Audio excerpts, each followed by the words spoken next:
Karen leads a global organization devoted to customer advocacy and experience. Please join me in extending a warm welcome to Karen Quintos. I was raised in a small town in Pennsylvania on a 150-acre farm.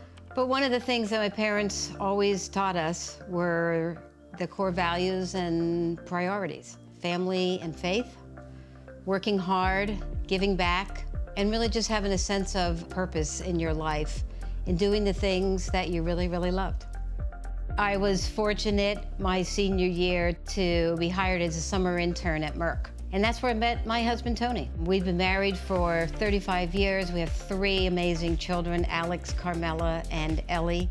I always loved supply chain management and the marketing because they were at the intersection of customers, brand, operational excellence.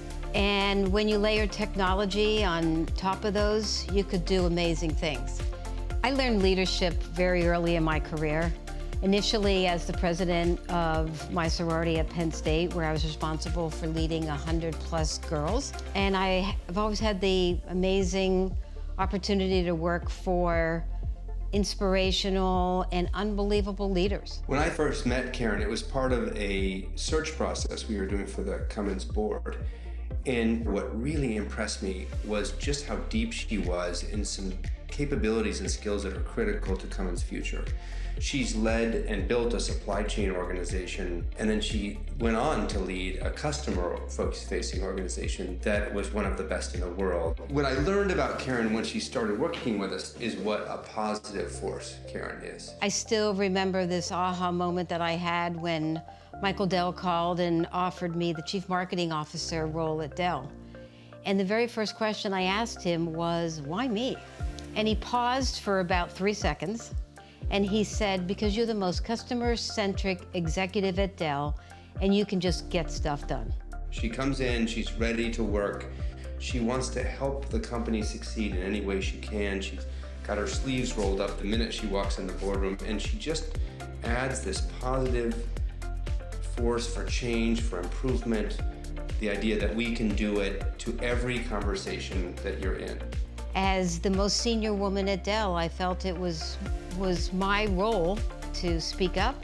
I saw it as an opportunity to advocate on behalf of what women really need in the workforce to be successful. What are the true barriers that are keeping women from being able to advance? And we saw a number of successes in that area. And I'm also super proud of the work that we've done with establishing the first ever Women's Employee Resource Group over 20 years ago, which today is still the largest employee resource group that Dell has. The amount of support that we are seeing in companies, CEOs, the White House around getting more women into leadership roles and enabling that, I think today is remarkable. My very favorite quote is, you spend the first 40 years of your life trying to be successful, and the next 40 years of your life trying to be significant. And I'm definitely in the significant phase. So I don't feel like I will ever stop until there are as many female CEOs as there are men. The inequality in the world will be eradicated, and access to capital for female entrepreneurs will be equal. There's still an environment out there that is really conducive to men, candidly, and I think through policy change, through culture change, I'm actually optimistic that over the next couple of years we're going to continue to see some real momentum. Congratulations to this year's impressive Hall of Fame award winners, and thank you for the important work that you're all doing to advance women technology leaders. I'm especially honored to personally congratulate Karen Quintos. Karen joined our team more than 20 years ago, and her authentic leadership and commitment to the advancement of women was evident from the start.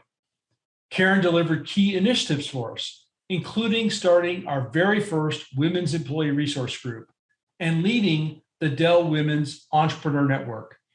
Karen also helped establish our aggressive 2030 diversity and inclusion goals and programs. And so her legacy at Dell Technologies continues to live on. Karen, we're very proud of you and for all that you've done, and for all the wonderful work that you continue to do. And once again, congratulations to all of this evening's honorees. Thank you to WITI for the nomination and being recognized for this. And congratulations again to my fellow colleagues for all the incredible work that they're doing.